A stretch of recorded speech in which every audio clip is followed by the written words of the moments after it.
Você gostou do filme? Eu não gosto do filme. E muito pelo que...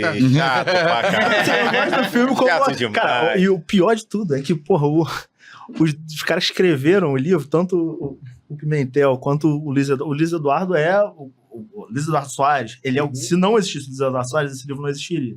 Esse livro só existe porque eu entrevistei, um belo dia, o tricolor Luiz Eduardo Soares, e doente. Foi no último jogo, inclusive, vi ele no Maracanã, não consegui falar, no Fla-Flu. Mas eu acho que a questão do filme, e é o que me incomoda, principalmente no primeiro, é você tratar a polícia, dividir a polícia em o policial incorruptível que mata e a parcela corrupta da PM que ganha dinheiro. Cara, isso não é real. Isso, assim, para quem trabalha na área, não funciona assim. Enfim, quem não conhece meu trabalho, eu não trabalho, enfim... o meu assunto de origem do meu trabalho não é tráfico de drogas, eu trabalho investigando polícia, crimes cometidos por agentes de Estado. Foi assim que eu comecei no jornal, enfim, foi assim, basicamente homicídios cometidos por policiais. E o que é uma constante na minha carreira, e isso acontece com uma frequência assustadora, é que o policial que eu acabo encontrando ele na minha trajetória, matando em operações, é quase sempre o mesmo que anos depois é preso em operações de combate a jogo do bicho, milícia. E isso não é uma coincidência. Nossa, porra, que loucura, né? O cara... Não. Isso é a política de segurança pública que aposta no confronto e que acaba gerando esse policial operacional que é tratado no filme como o herói, né? O cara que vai salvar o Rio de Janeiro, é o cara que o Capitão Nascimento depois ele não é o cara que vira deputado, ele é o Adriano da Nóbrega. É o Capitão Adriano da Nóbrega. Isso eu conto no livro, assim, na semana de lançamento sobre Adriano da Nóbrega, enfim, a história do Adriano é uma história muito rica. O livro segue dois personagens, o Sargento Rony Lessa e o Capitão Adriano da Nóbrega, não por causa desses dois personagens, mas por conta da minha história pessoal com eles, assim, como a minha carreira acabou se encontrando com eles em várias ocasiões. E o Adriano, na época de lançamento do filme, foi justamente a mesma época que ele estava preso. Ele foi preso, pasmem, por um homicídio cometido durante a operação, um homicídio de um flanelinho, na Cidade Alta. E esse é o primeiro, enfim, crime que ele... ou seja, o primeiro contato dele com a cadeia é por um crime de violência policial, que muita gente, inclusive teve políticos na época, Jair Bolsonaro defendeu, Flávio Bolsonaro queria soltar ele, dizer que, porra, tipo, quem ele tinha matado, o Flanelinha, era vagabundo, e que por isso tava... Essa é aquela história do Flanelinha, que eles estavam tentando extorquir isso, com 2.000, né? Que eles queriam. Ele foi preso por esse crime, e aí dentro da cadeia, o Adriano, enfim, já tem um passado, o pai do Adriano, o Adriano cresce na fazenda da família Garcia, que é uma das famílias que dominam o jogo. O pai dele trabalha, enfim, há 40 anos trabalhava como caseiro e tal, num terreno da família. Ele cresceu nesse terreno, aprendeu a cavalgar nesse terreno e tal, então assim, sempre foi um cara que, enfim, estava nesse ambiente. Quando ele é preso, foi justamente na época, o que estava acontecendo fora na cadeia era Maninho, né, o cara que era o herdeiro, né, do Império do Jogo é morto, e instaura-se uma crise na família com possibilidade de guerra e aí o que acontece? Parte da família, a família começa a se armar loucamente, né? De todos os lados. Na época não se sabia exatamente o que ia acontecer, quem ia ficar contra quem, então todo mundo resolveu se armar. E o Adriano foi uma dessas peças nesse tabuleiro dessa família. Na época, Rogério Mesquita, que era como se fosse o homem da mala do Maninho, né? Era o cara responsável por administrar o dinheiro do Maninho. E muito ligado ao Adriano, já conheceu o Adriano desde criança, vai na cadeia, chama o Adriano e fala, eu queria que você organizasse a escolta do Bid, do irmão do Maninho, que era um dos candidatos a herdeiro, era o candidato que o Rogério Mesquita achava que era o justo. De enfim, ser o sucessor. O Adriano topa. Recebe uma grana e forma uma escolta. Isso tem investigação sobre isso, inclusive, da PM, investigação interna da Corregedoria da PM, e que identifica os policiais da escolta. Que, inclusive, que frequentam um prédio, era um prédio em Ipanema, em que o BID despachava, e esses caras, eles são identificados pelo porteiro do prédio. A Corregedoria vai lá, começa a mostrar e tal. Quem eram esses caras? Eram os caveiras, eram os caras do BOPE. Tinha um capitão também do BOPE, que era da mesma turma do Adriano, que o Adriano fez o curso com ele, que era uma turma chamada de Galácticos e tal, tem um capítulo sobre essa turma. E só policiais, e a maior parte deles ainda está no BOPE, tem aposentados e tal, mas muitos estão no BOPE até hoje. Foram identificados na investigação e tal, acabaram não chegando a ser processados, enfim, mas isso na época de lançamento do filme. Enquanto na tela de cinema os caras estavam aplaudindo o BOPE como batalhão incorruptível, na vida real os caras estavam fazendo segurança de bicheiro. Então, assim, eu acho que o problema do filme é que ele não vai na raiz do problema. Ele romantiza. Como herói, romantizou tudo, né? Aí o segundo ele já... Não, mas aí depende. O 2 ele já... do Capitão Fábio desde sempre. O Capitão Fábio era do bicho solto mesmo. Com clínica de aborto. Não enganou ninguém. Melhor personagem disparado, pô. Ele não mata ninguém no filme. O 2, né? Só o Rocha, que merecia morrer. O 2 ele já dá uma, né? Já... O 2 eu acho que ele complexifica um pouco essa discussão com o que aconteceu no Rio depois, com a vida real. Porque, assim, o filme é lançado e qual é o caldo cultural? O que tá acontecendo no Rio? CPI das milícias, porra, comendo ali, o CPI das milícias foi um marco muito importante pra gente começar a falar sobre milícia de uma forma mais... e isso acaba indo parar na tela, isso de uma forma interessante. E eu acho que, assim, o Tropa de Elite 2, ele ajuda nessa... as pessoas entenderem o que é milícia. Por isso que eu acho que é algo interessante, assim, porque justamente por isso que a gente estava falando, assim, a visão da sociedade sobre a milícia pré-2008, pré-CPI, era outra. Com certeza. A visão majoritária, isso da população. Fazendo essa série sobre Minha Casa Minha Vida, isso foi uma coisa assustadora na época, eu ficava desesperado. Em Minha Casa Minha Vida, que era em lugar de tráfico, era a coisa mais fácil de apurar do mundo. Todo mundo queria denunciar os traficantes. Então, assim, primeira família de morador expulso e tal, os caras falavam a porra toda. Não, porque um cara de fuzil ficava aqui, outro ali, o cara que manda é fulano, ciclano, blá, blá, blá. E milícia.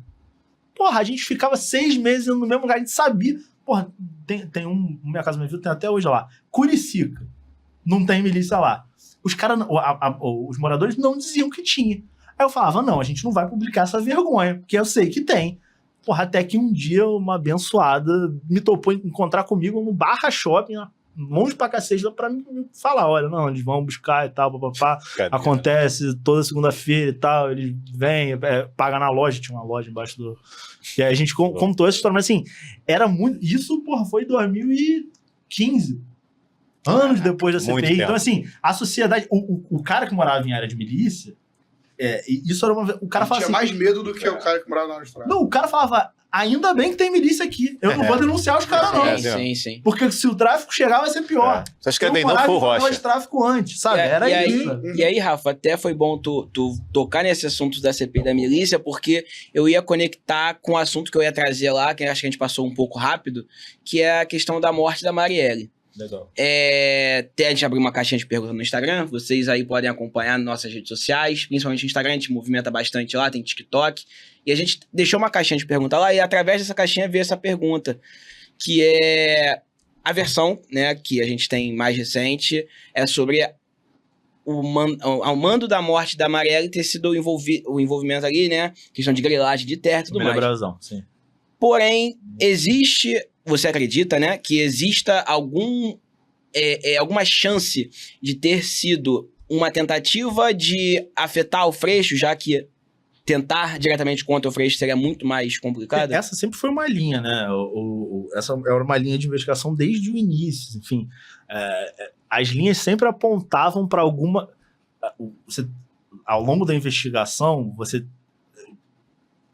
tinha um leque de linhas possíveis que elas foram sendo uma a uma retiradas, enfim, e depois com a colaboração premiada do Lessa, chegou-se a essa linha da grilagem. Assim, sobre o crime da Marielle, primeiro, fazendo o link entre os dois assuntos, assim,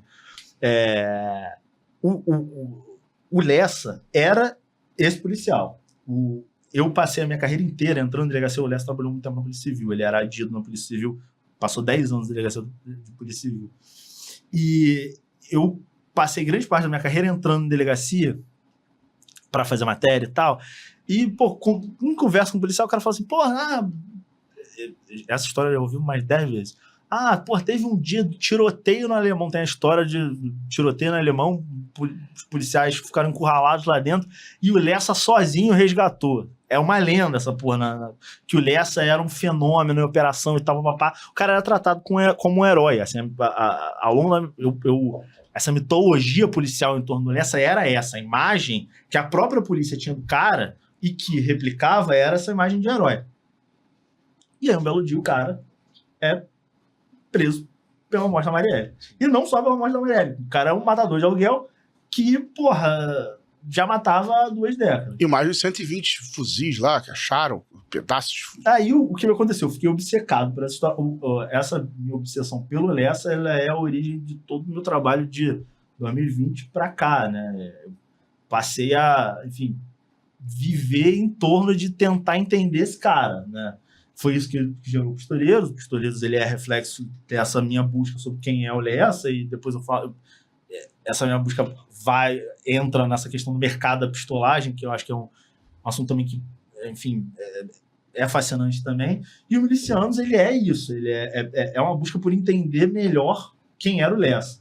Depois eu aumento um pouco, mas o objetivo principal era entender quem é esse cara. E aí... O que eu vejo? Assim, qual é eu vou procurar a carreira dele e os rastros documentais que o cara gerou, enfim, desde a adolescência, né? O cara, primeiro, era tatuador no Meyer, o cara era, porra, adorava caveira, escuderia Lecoq, o cara tinha esse negócio já desde antes de entrar pra polícia. Mas a carreira dele na polícia, que é uma coisa doida, e esse negócio de tatuador é engraçado, porque assim, tem matéria no Globo dele. O tatuador mais bombado, todas as meninas da... Quando eu vi essa, eu fiquei maluco. Falei, que isso, cara? E uma foto dele não vim. E aí você vai procurar os registros policiais do cara, na década de 90, né? Ele entra na PM, aí ele vai pro BOP como voluntário. Ele não fez o curso, ele falou assim, eu quero ser caveira, mesmo sem ser cursado. Ele vai, fica no BOP por uns 3, 4 anos, e depois ele sai do BOP para ir para a região mais complicada do Rio, que tinha um problema, era a única área do 9º Batalhão na época. Né? Na época não tinha 41, o 41 é o batalhão mais novo do Rio, o 9º Batalhão era a área em que você tinha as 3 facções juntas. Você tinha o Comando Vermelho, TCP e, na época, ADA. Era um lugar muito complicado. Que era Rocha Miranda? Rocha Miranda. E até lá em cima. Pavuna, na época tinha o 41. Hoje em dia é o 41. Ali é bravo. Hoje é 41. Então, assim, na época era o batalhão mais complicado, e fizeram o quê? Resolveram colocar um caveira para resolver a situação lá. De novo, eles. Gente que vagabundo. Quem é esse? Quem era esse caveira que colocaram para resolver? Rony Lessa. Não, Tenente Coronel Cláudio Luiz Oliveira, condenado pela morte da Patrícia Scioli. Cláudio Luiz Oliveira chama os caras de confiança dele, que formam uma Patamo, que, enfim, ficou conhecida na época como Patamo 500, que tinha o Lessa e o Cláudio. E quando eu vi isso, e os caras se envolveram uma porrada de ocorrência junto. E o Lessa era um pupilo do Cláudio. O que, porra, pra mim foi uma loucura. Os caras, há 20 anos atrás, estavam na mesma viatura, comandado e comandante, e depois os caras participaram dos crimes de maior repercussão da história recente do Rio, enfim. E isso não é coincidência. Pra mim, não era. Isso, porra, tem alguma coisinha aí que, porra, não é possível. E aí eu comecei a tentar entender o que esses caras fizeram juntos no 9º. Isso tudo em documento oficial, assim, não fui falar com gente e tal. Eu faço muito isso. Apuração com rastro documental. Pegar os documentos internos da PM na época. Então eu fui atrás dos registros do 9º Batalhão na década de 90 para ver as ocorrências e entender. o que eles faziam. Pô, peraí, então a corregedoria tinha todo o lastro dos caras lá, cheio de merda. Não só isso. Tinha tudo. Tinha ocorrência que você tá tinha indício de execução, tinha desvio de fuzil, tinha... E isso não só não gerava punição, como pelo contrário, gerava elogio e progressão de carreira e condecoração. Os caras foram premiados por isso. Na época, estava vigente no Rio que ficou conhecido, né, como gratificação faroeste, que é a pecúnia, né, agora o governo Marcelo Alencar, e o governo teve a brilhante ideia de premiar policiais por ocorrências que denotassem bravura. Essas ocorrências, em sua maioria, eram ocorrências que terminavam com morte de pessoas. E a história é o auto de resistência também. Exato. Auto de resistência são esse tipo de ocorrência. O auto de resistência é um homicídio cometido com resistência do criminoso. Então, as ocorrências eram essas. Assim. Se você vai pegar as ocorrências e entender melhor, pegar os processos, eu fiz várias vezes. Tem caso que, os caras eram 2 criminosos que foram mortos. 2 fuzis, um apresentado na delegacia, cadê o outro? Ninguém nunca soube explicar. Homicídio com zona de tatuagem, que é uma marca que o tiro encostado deixa na testa. Uhum. E, sem explicação nenhuma. Execução, né? O caso clássico de execução. Caso de tortura. Tem um caso também que uma família foi torturada. Tem um caso de um cara que ele desapareceu em Rocha Miranda. Cara, o pior de tudo disso, a família do cara tinha uma porrada de polícia. Eu fui procurar anos depois. O cara foi colocado numa viatura do batalhão, depois nunca mais foi visto. Até hoje. Desapareceu, sumiu. Quando foram ver a viatura, patrão 500. A viatura do Leste do Cláudio. Então, assim, essas ocorrências eram... E no final das contas, isso estava nos registros da PM, isso era de alguma forma reportado, mas não era investigado. A investigação concluía sempre pela bravura desses caras. O Lessa teve uma carreira... O Lessa, ele vai de soldado a sargento em menos de 2 anos. É uma coisa bizarra, assim. Ele vai recebendo gratificação e vai recebendo promoção na carreira justamente pelos casos que deviam acarretar a punição dele, enfim. Que loucura. E isso não aconteceu. Então, assim, o Lessa não é esse caso não é cara, só isso aconteceu com ele, mas não, cara. A gente tem uma legião de Rones Lessas, assim. Aí no livro eu conto a história de vários outros, enfim, personagens que tiveram carreiras muito parecidas com ele. Posso citar alguns exemplos aqui, Marcos Falcon, Geraldo Pereira e tal. Todos eles com carreiras ascendentes na polícia, todos eles que fazem parte da mitologia policial do Rio. São tratados pelos pares como grandes policiais, com carreiras que têm uma série de ocorrências, no mínimo, complicadas, com sinais claros de violações de direitos humanos e tal, e que acabaram premiados por isso. Então, assim, o Lessa eu acho que é uma parte importante disso. Eu acho que a minha obsessão pelo Lessa tem um pouco a ver com tudo que ele representa para a história recente do Rio. Não só isso, como também... O cara era tratado como matador de aluguel na primeira coisa. Eu não esqueço isso até hoje. Na coletiva de imprensa do caso, o cara era tratado como matador de aluguel. Perfeito. Matador de aluguel. O cara deve ter matou quanto? 20, 30? Não tinha condenação por nada. Quem que ele matou? Não sei. Como assim não sabe? E aí minha outra obsessão foi, cara, quem são os caras que ele matou? E aí fui correr atrás, enfim, aí no livro eu começo a tentar entender isso.